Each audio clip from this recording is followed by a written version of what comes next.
Hola a todos, ¿cómo están? El día de hoy quiero conversar un poco sobre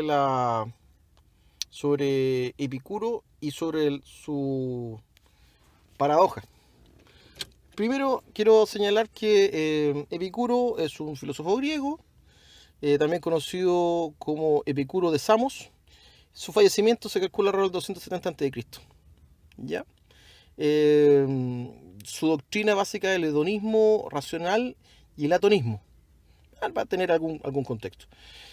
Tengo que decir también que no se está seguro si realmente Epicuro fue el autor de esta paradoja.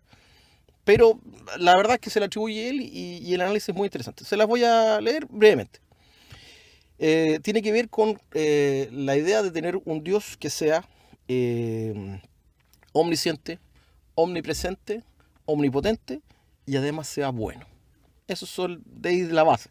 Y Epicuro dice lo siguiente: es que Dios quiere prevenir la maldad, pero no es capaz, entonces no es omnipotente. Que es capaz, pero no desea hacerlo, entonces es malévolo. Que es capaz y desea hacerlo, entonces ¿por qué sigue surgiendo la maldad? Es que no es capaz ni desea hacerlo, entonces ¿por qué llamarlo Dios? Tratando de resumir, de los tres principios dice, bueno, si el Dios es bueno y existe la maldad, eh, o no es capaz de prevenirlo, por lo tanto no es omnipotente, o no sabe que eso va a ocurrir, por lo tanto no es omnisciente, o si lo sabe y puede hacerlo, si no lo previenen, es porque finalmente está mirando a otro lado y lo desea. Eso significa que no es bueno 100%. Eh, Básicamente, con esta paradoja, lo que se trata de develar es que la idea, el concepto transversal de un Dios bueno, omnipotente, omnipresente y omnisciente que permita el mal no es compatible. Hay algo ahí, hay algo dentro de estos cuatro elementos que no son compatibles por lógica absoluta. Eh, si nos vamos un poco al cristianismo, que tal vez será lo que todos conocemos, se supone que el mal es atribuirle a Satanás, al diablo, al ángel caído, lo que sea. Y sin embargo, es una creación de Dios. Entonces uno se pregunta, bueno, eh, ¿por qué Dios lo creó? Si era omnisciente y sabía lo que iba a pasar finalmente con él, ¿por qué lo creó? O incluso, ¿por qué simplemente no lo detiene? No lo hace desaparecer ahora. O sea, si finalmente hay un antagonismo tal, y hay un enfrentamiento en los cielos y todo el cuento, ¿por qué no hace algo al respecto si es omnipotente? Hay algo que no cuadra, o sea, o alguna de sus cualidades no es cierta.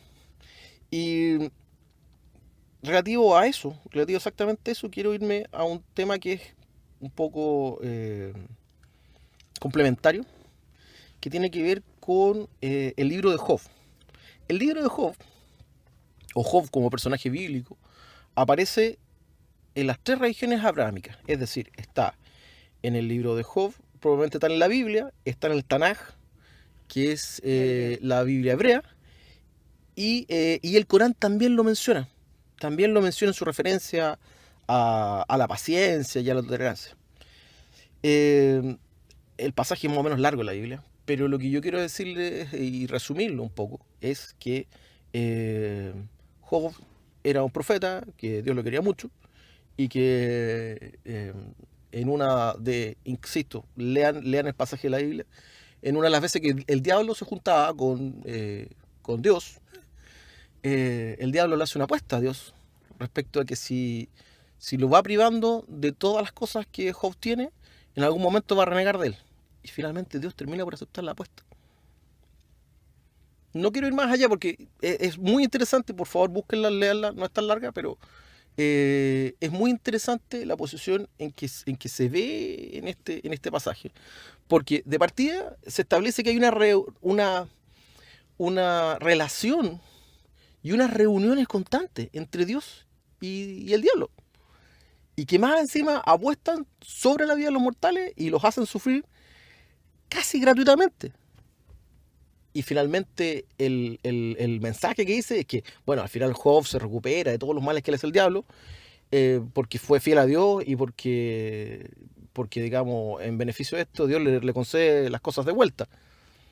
Pero es como súper oscuro, digamos. La posición de Dios apostando sobre la fidelidad de Job es tremendamente amoral. Ahora, la Biblia tenemos que entenderla, y en general todos los textos sagrados, tenemos que entenderla como la propaganda que el mismo Dios hace sobre él.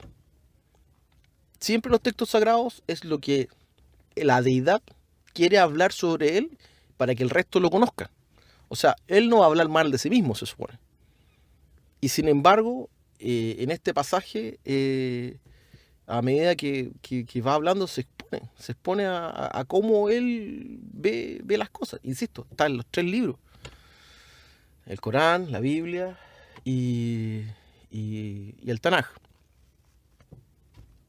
Hola amigos, en este análisis de buscando o tratando de entender la imagen de este Dios que está instalada por miles de años, hemos ido viendo algunas otras religiones también y nos hemos paseado por otros lados, y en este paseo nos hemos encontrado con una conducta que podríamos decirlo, de Dios tratando de, primero, hacer propaganda, bien dicho, como Daniel decía, hacer propaganda de sus cualidades divinas, y con una crueldad justificada por él mismo.